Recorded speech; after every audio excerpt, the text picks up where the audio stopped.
Aujourd'hui, les jeunes et les femmes d'aujourd'hui ont besoin d'entendre un discours qui ne soit pas ancré par une idéologie ou par des idées, une idéologie qui dit idéologie très intellectuelle. Il va falloir simplifier le contenu de notre message pour pouvoir fédérer et adhérer.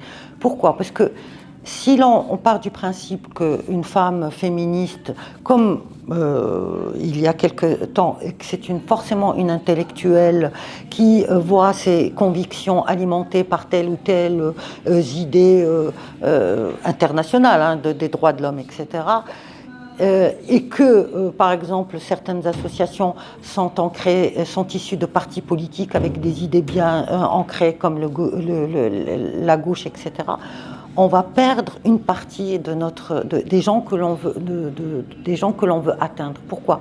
Parce qu'ils ne se reconnaissent pas dans cette culture et ils ne se reconnaissent pas dans ces discours forcément politisés.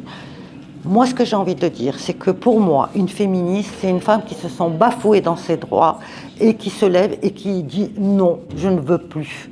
Et pour moi, ça suffit pour être féministe. Et aussi dire que nous sommes là pour les aider dans le cadre de discrimination qu'elles reçoivent.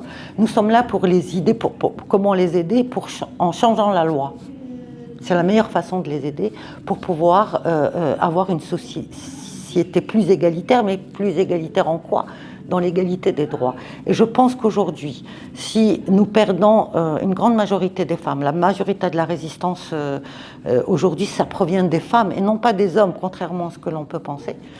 C'est parce que ces femmes, déjà, ne se reconnaissent pas dans notre discours, parce que nous oublions que nous sommes dans une société où la majorité des femmes sont analphabètes, la majorité des femmes ne sont pas francophones, la majorité des femmes par exemple, ne parlent même pas la darija, sont amazigh, et c'est ces femmes-là que l'on veut atteindre. Et si l'on veut vraiment les atteindre, il faut parler leur propre langage et se mettre dans leur peau, si je puis m'exprimer ainsi. Et si nous continuons à les abreuver de discours, d'idéologie, elles ne vont pas se reconnaître. Et les jeunes aujourd'hui, la génération Z, comme vous l'avez appelée, est-ce qu'ils se reconnaissent dans ce féminisme? Parce que quand je parle avec des jeunes, puisque je suis au contact en tant que professeur universitaire avec des jeunes, et ce depuis pas mal de temps, ils ne comprennent pas notre combat. Qu'est-ce qu'on veut?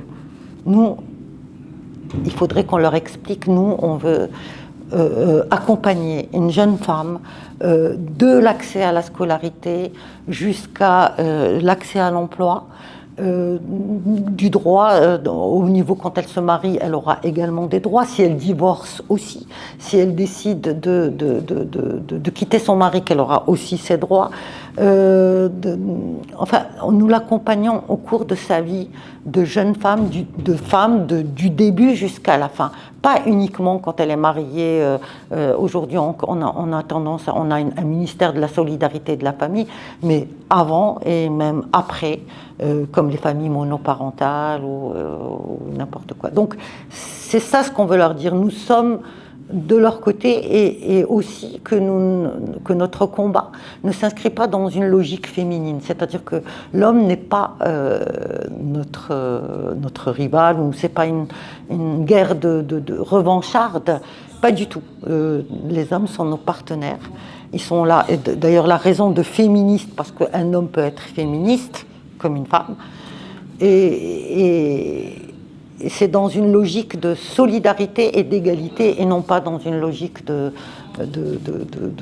domination, de pouvoir. Justement, nous, ce que nous voulons, c'est pas de domination d'un genre par rapport à un autre, mais une société égalitaire.